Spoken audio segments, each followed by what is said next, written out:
The Italian media has called this the La Staffetta, the relay, and La Repubblica today tells us what la situazione is. Basically, all eyes are on Renzi as he does this very delicate transition, especially Europe. And this article in La Repubblica says that any mistake he makes will cost him a lot. Now, there's another analysis piece, this time in La Stampa, that points out that Renzi has given himself 100 days to transform Italy with all sorts of reforms, including tax reform, labor reform, etc. Now, La Stampa likens his roadmap to the Titanic, very ambitious but potentially catastrophic. Sure. So good luck to him for that. And the Huffington Post focuses on Renzi, who has really struck a chord with a lot of Italians for his youthful energy, in contrast to Letta, who was seen as being kind of slow and old-fashioned. Now, this article in the Huffington Post says that Renzi wants to move fast, and all his transition actually will require a lot of energy, but it wonders, is there any substance to all this? What is behind the energy? Is there anything concrete there, or is it just a bunch of show? Now, another story. This is the UN inquiry on North Korea that was published yesterday.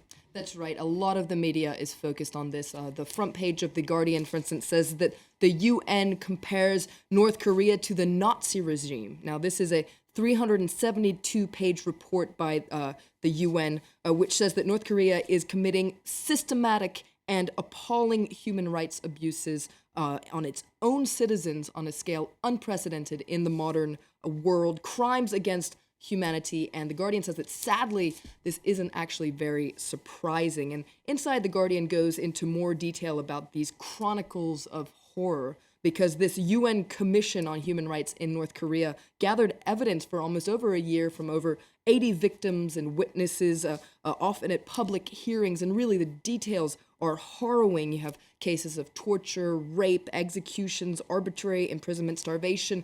One detail, for instance, was a woman who was forced to drown her own baby because it was crying. And a lot of the papers are very critical, aren't they, of China and their support for North Korea. That's right. The Independent in its editorial calls it Starvation Nation. The vicious North Korean regime survives thanks to China.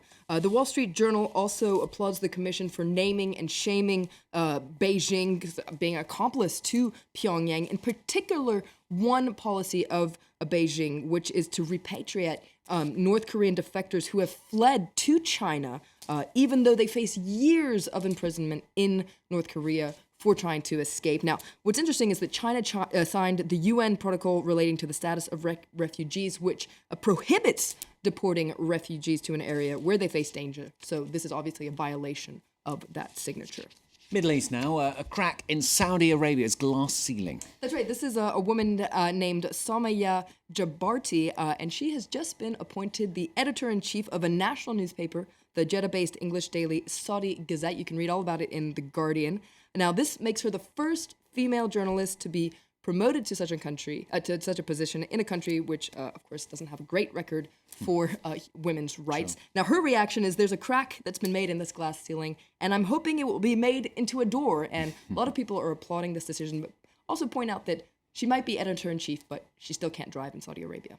And final word, Olympics in Sochi.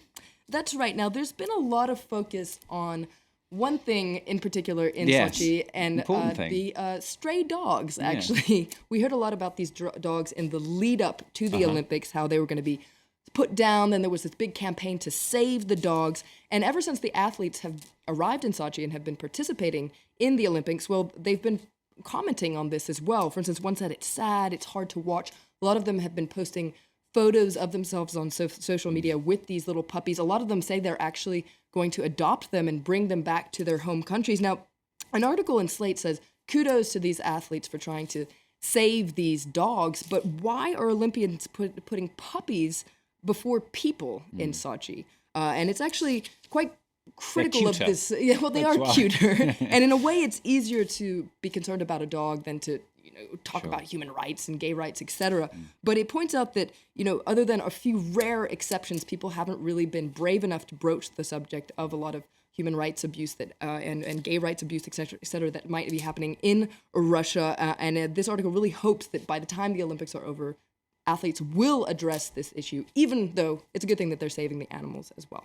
Okay, that's in Slate. You can catch up with it there if you want to. Flo, thank you very much. Flo and Stephen here on France 24. Coming up for you next, just to update you, we've been hearing in the last 15 minutes or so that a male protester, 52-year-old, has been killed in Bangkok in more violence there. We heard earlier that a policeman had also been killed, so that's 2 fatalities there. We'll bring you the latest in the news. And in focus, the government deciding its next move after a mass taxi strike here in Paris. Chaos over the difference between a lighter regulated minicab and a proper taxi. We'll be reporting in focus.